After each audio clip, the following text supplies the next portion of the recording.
Simba sasa mchezo wa hii wa Juni 15 ameamua kufuata kile ambacho nyewe mnataka.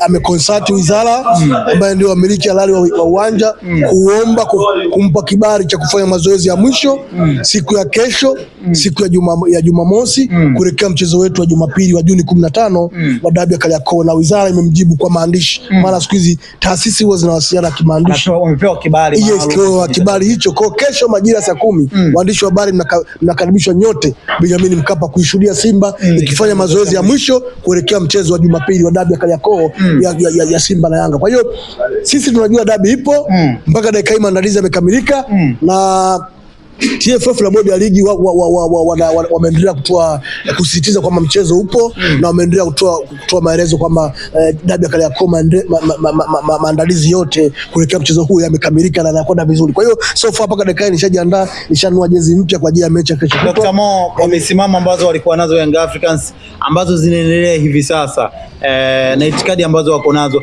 watu waliamini ya kwamba labda mchezo ungesogezwa mbele kwa ajili ya kupisha Young Africans na penyewe waweze kumaliza sintofahamu hii ambao wako nayo hivi sasa ili kuhakikisha mchezo unachezwa. Lakini kitu ambacho kimewashangaza wengi baada ya Simba kuachia taarifa kwa umma ya kwamba mchezo uko pale pale na kesho ni maandalizi ya mwisho kuelekea katika mchezo, ikiwa watani wenu wana focus na madai na si kitu kingine. Hao madai yao ambao ni ya kipuuzi, sisi hatuhusiki nayo. Madai ya Yanga ni madai ya kipuuzi, hana mantiki yote ile. Kwa hiyo sisi hatuwezi kuingia kwa mkumbo wao, kwa sababu wanachokidai kwanza hakina kichwa wala miguu, hakieleweki. Yani sawa vile umechukua namba 6 umeichora hapa na namba 9 umechora kule, yule anasema 9 yule anasema 6, ndio madai ya Yanga. Kwa hiyo sisi hatutaki kuingia huko, na kingine hatuwezi kuwa taifa ambalo linaendeshwa bila taratibu, kwamba ikijisikia tu mtu ana madai yake TFF basi ligi isimame au mechi isimamishwe. Haiwezi kuwa ni sawa sawa. Hatuwezi kuwa taifa ambalo kila siku tuna migomo.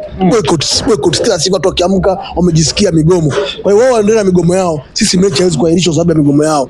Inaahirishwa tarehe 8 kwa sababu ya vurugu zao zilizosababisha. Wao ndio kiini cha tatizo. Machi 8 mchezo namba 184 kuahirishwa pale Benjamin Mkapa kwa kufanyia vurugu klabu ya Simba kwa kupitia bauza wao na watu wengine ambao ni washirika wao. Wanasema ya kwamba wakapelekea mchezo wao kuahirishwa. Leo tarehe 15 mchezo hauna sababu yoyote ya msingi ya kuahirishwa. Au madai yao waendelee kudai huku tukiendelea kucheza mpira wa miguu. Hii ligi ishe salama. Dr. wanasema kwenye kikao chao walihoji ya kwamba kitu gani kilipelekea mchezo wa tarehe 8 kuvunjika, ni kuahirishwa kupitia Almas Kasongo, CEO wa bodi ya ligi, alisema ya kwamba kuna kiongozi kutoka ngazi ya juu alipiga simu na kuwataka waweze kutokuruhusu kufungua mageti kuwapa nafasi Simba kwenda kufanya mazoezi ya mwisho kuelekea katika mchezo. Labda nikwambie kitu. Nani alionewa Disemba Machi 8?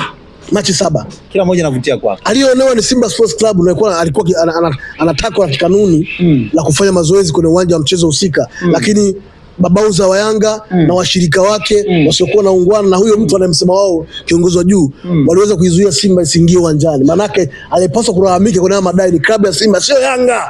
Unaelewa vizuri? Kwa sababu Yanga ndio alifanywa unyama siku ile, akazairishwa pale nje, akafanywa vurugu, akafanywa psychological torture ya wachezaji zaidi ya masaa 3 wamekaa nje pale wakifanywa vitendo vya viovu. Alipaswa kulalamika ni Simba Sports Club sio Yanga Africa. Kwa hiyo hata yule alipiga simu alikuwa ni upande wa Yanga, kwa sababu alizuia Simba ndio isiingie uwanjani. Kwa sababu mind you, lengo la Simba lilikuwa ni kuingia uwanjani itekeleze takwa la kanuni ya kufanya mazoezi ili kesho mpira uchezeke. Hilo alikofanyika, ndio maana Simba taarifa yake kaa wazi. Kuhatarisha kwa usalama wa watu, mazingira ya utalishi wa amani, yakapelekea mchezo kuahirishwa, na mchezo kuahirishwa wa Simba unaahirishwa na bodi ya ligi ya TFF. Unaelewa vizuri? Kwa hiyo leo wanakuja kudemand vitu vya hovyo ambavyo havina mantiki ya miguu, havina kichwa miguu. Kwa hiyo hatuwezi kukubali eti ligi iahirishwe tena, eti mechi namba 184 iahirishwe tena. Klabu ya Simba hatuko tayari kuona mchezo wa dabi ya Kariakoo wa namba 184 ukipangiwa tarehe nyingine tena zaidi ya tarehe 15 siku ya Jumapili. Wana Simba wote, kumbuka nimeposti pale Dr. Mohamed Hamis Instagram page, ukiangalia Simba Budana ameshaanza safari kesho nakuwa hapo kutoka Arusha, Moshi, Kilimanjaro na Manyara wanakuja kwa ajili ya mchezo wa tarehe 15. Kwa hiyo wana Simba wote wanajua tarehe 15 tunakwenda kwenye mechi kubwa ya dabi ya Kariakoo, na kupaswa kuahirishwa kwa gharama yote kwa njia yote, na atakayeahirisha mchezo huu atacheza yeye na familia yake. Atacheza yeye na familia yake. Dr.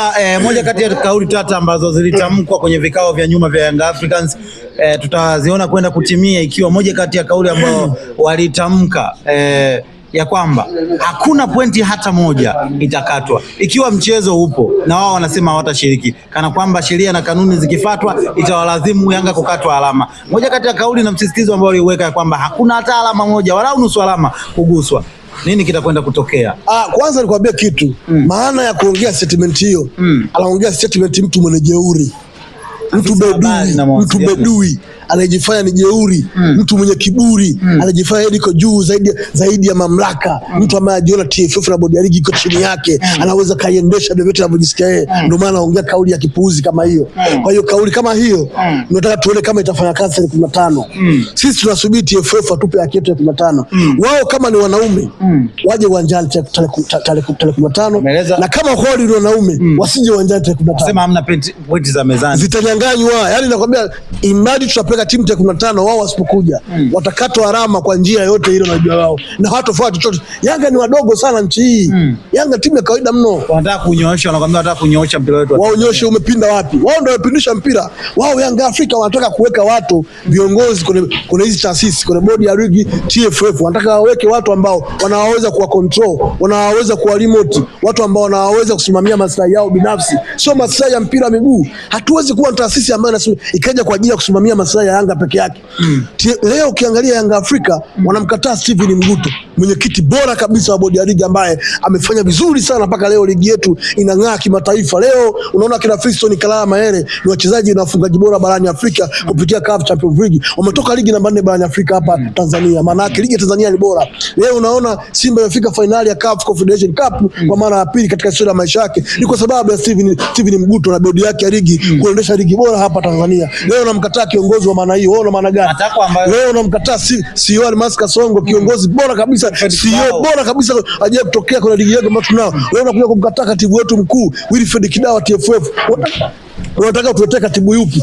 Katibu yupo unamtaka wewe? Kama katibu huyu ambaye ametufikisha ligi namba 4 barani Afrika kwa ubora, timu za taifa zimefanya vizuri kimataifa, kuanzia timu za wanawake, za wanaume, na tumecheza AFCON mara ya 3 mfululizo unaona, na leo tunaingia mara ya 4 mwaka 2027 tuna host Tanzania kwa AFCON kwa mara ya kwanza kupitia Pamoja Bili. Unamkataa katibu huyu mkuu Wilfred Kidawa. Unamtaka nani wewe? Unataka uongozi na nani wewe? Kwa ukiangalia kwa jicho la nyama na jicho la kiungu na jicho la kiroho na jicho la kimalaika, kama Yanga kuna watu wanaowataka ambao waje kusimamia maslahi yao wao.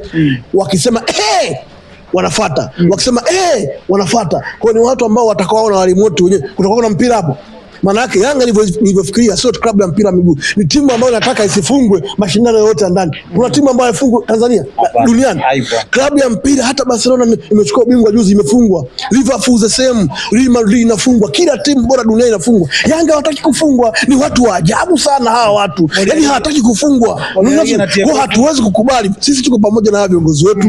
Karia Rais Wallace Karia mitano tena, Steven Mguto mitano tena, Wilfred Kidawa mitano tena, CEO Almas Kasongo mitano tena. Na sisi wadoa wa soka tupo nyuma yao na hatutokubali kiumbe yote yule ambaye hana kichwa wala miguu kuondoa viongozi madarakani, kwa sababu wametusaidia sana. Leo mpira umefika. Leo timu 32 Tanzania bara 16 ligi kuu, 16 championship zote zinakubali uongozi wa nani?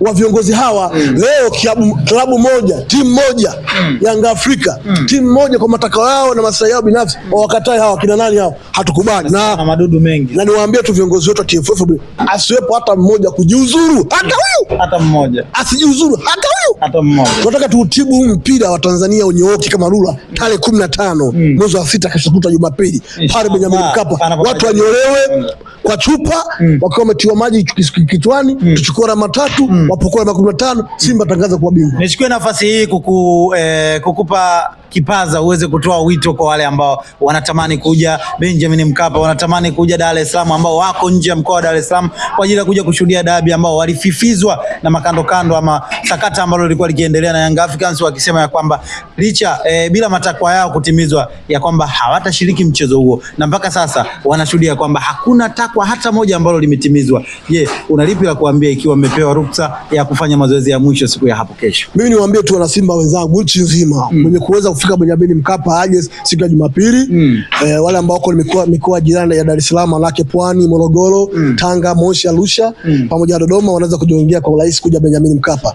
Tawi la Simba Budani kutoka Arusha tayari wameshaanza safari na leo na kesho asubuhi watakuwa Dar es Salaam kwa ajili ya mchezo huo. Na bodi ya ligi imeshasema kupitia msemaji wao ambao ni Kalimbo Imanda, wamesema tiketi ambazo tulinunua Machi 8 mwaka huu kwenye dabi ya Kariakoo mchezo wa 180 ndio tiketi hizo zitakazotumika. Vipi kwa wale ambao tayari walikuwa scan na kwa wale ambao zitarudishwa zile tiketi zimesharudishwa kwa mfumo, zipo kwenye mfumo mpaka dakika hii.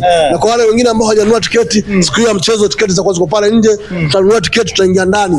Njooni wana Simba wengi kwa wingi, tukaujaze uwanja wa Mkapa, tuishangilie timu yetu wakati itangazwa kuwa bingwa kwa mara nyingine tena mara baada ya miaka 3. So inatangazwa kwa bingwa. Kwa sababu asipokuja tunatangazwa rasmi. Sisi tuko tayari kucheza. Yanga usipokuja tunatangazwa kuwa bingwa. Tutapewa alama 3 pale, atakatwa alama 15 automatically, sisi ni mabingwa msimu huu. Shukrani sana, mimi nikutakia siku njema Dr. Mohamed. Nashukuru sana, alhamdulillah. Waambie wana Simba wote waje. Ni follow Instagram page yangu.